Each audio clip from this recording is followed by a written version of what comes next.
Hello guys, good morning. आज चाहिँ हामीलाई म्युजियम घुम्नको लागि लग्ने भनेको थियो र त्यसको लागि म रेडी भएँ।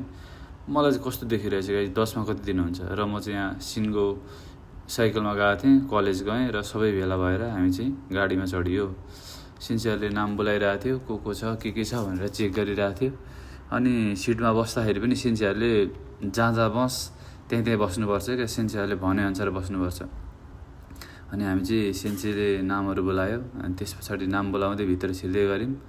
अनि सेन्सीहरूले चाहिँ को कहाँ बस्ने भनेर चाहिँ सिकीहरू देखायो र त्यसमा चाहिँ हामी सेन्सीले भनेअनुसार जहाँ भन्थ्यो टिचरले भनेअनुसार त्यहाँ बस्यौँ। र त्यस पछाडि केटाहरू चाहिँ यसो रमाइलो गरिरहेको थियो। अनि मैले पनि त्यही मौकामा चाहिँ केटाहरू पनि यहाँ रमाइलो गरिरहेको थियो। अनि सेन्सीहरू यताउति मिलाउनेतिर लागिरहेको थियो र मैले पनि हाम्रो क्लासको राम्री सेन्सीको फोटो खिचिहालेँ। यो चाहिँ हाम्रो गएको इचिबान किरै सेन्सीहरू हुन् है गाइज। र त्यस पछाडि चाहिँ आजको हाम्रो यात्रा चाहिँ सुरु हुन्छ है त गाइज, म्युजियमसम्मको यात्रा सुरु भयो त गाइज। र त्यस पछाडि फुकुओका एयरपोर्टमा चाहिँ मैले ठ्याक्क प्लेन देखेँ। र अब यो क्लिक नगर्ने त भिडियो नबनाउने त मेरो कुरै हुँदैन, एयरप्लेन यस्तो दामी उडेको देखिसकेपछि। र त्यस पछाडि हामी चाहिँ क्लासमा यहाँ छिर्यौँ। यहाँ चाहिँ हामीलाई यसो सामानहरू त्यहाँ छुनु हुँदैन, टच गर्नु हुँदैन, यताउता भनेर सावधानी गराउनको लागि यसो 5 मिनट जति यसो गफान। र त्यस पछाडि चाहिँ फाइनल्ली भित्र है त गाइज, यो डाइनोसरको अस्थिपञ्जरहरू भयो।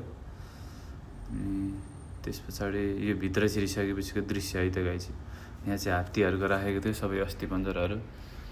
अब यो त गाइज रियलै त हुन्छ होला नि, सबै यो के अरे रियल्ली चिजै राखेको हो जस्तो लाग्छ। अब यो नगराउने त्यो के युज गरेर राखेको भन्छ नि, त्यस्तै होला गाइज।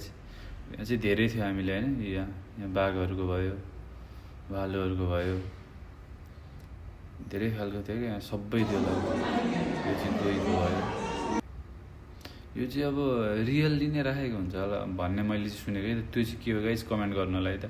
मलाई चाहिँ रियल सामानै हुन्छ नि यिनीहरूको, रियल चिज नै राखेको र त्यसलाई नगराउने तरिकाले के कस्तो खालको ग्लासहरू युज गरेर राखेको भनेर चाहिँ मैले सुनेको है त गाइज पहिला। यहाँ चाहिँ बकुल्लाहरूको राखेको थियो। अनि यो चाहिँ माथि 2 तलाबाट हेर्दाखेरि चाहिँ कस्तो देखिन्छ भने म चाहिँ 2 तलामा गएर टक्क भिडियो बनाएको थिएँ। यो 2 तला माथिबाट हेर्दाखेरि चाहिँ यस्तो देखिन्छ है त गाइज, यहाँबाट चाहिँ राम्रो देखिन्छ भ्यू चाहिँ। र त्यस पछाडि हामी घुम्यौँ वऱ्यौँ र पेपर देख्थ्यो, सबै पेपर लेखिसकेर हामी चाहिँ फाइनल्ली फर्क्यौँ है त गाइज। यो ठाउँलाई चाहिँ हामीले बिदा गर्दै फर्क्यौँ र फाइनल्ली हामी चाहिँ बिचको भिडियो चाहिँ मैले अलिक स्किप गरेँ र हामी चाहिँ फाइनल्ली आइपुग्यौँ। र यहाँबाट 2 मिनट हिँड्यो भने चाहिँ हाम्रो कलेज आइपुग्छ। र सबै केटाहरू चाहिँ उत्रौँ र यहाँ ड्राइभरलाई चाहिँ सबैले अब धन्यवाद आरिगातो गोजाइमास भन्दै हामी उत्रौँ र सबै यसो भेला आयौँ र टक्क लाइन बाई लाइन चाहिँ हामी टक्क कलेजतिर आयौँ। र अनि म चाहिँ रुमतिर आएँ। र आजको भ्लग चाहिँ यति नै गाइज। कस्तो लाग्यो के लाग्यो कमेन्ट गर्नु होला, सब्सक्राइब गर्नु होला, बाई गाइज।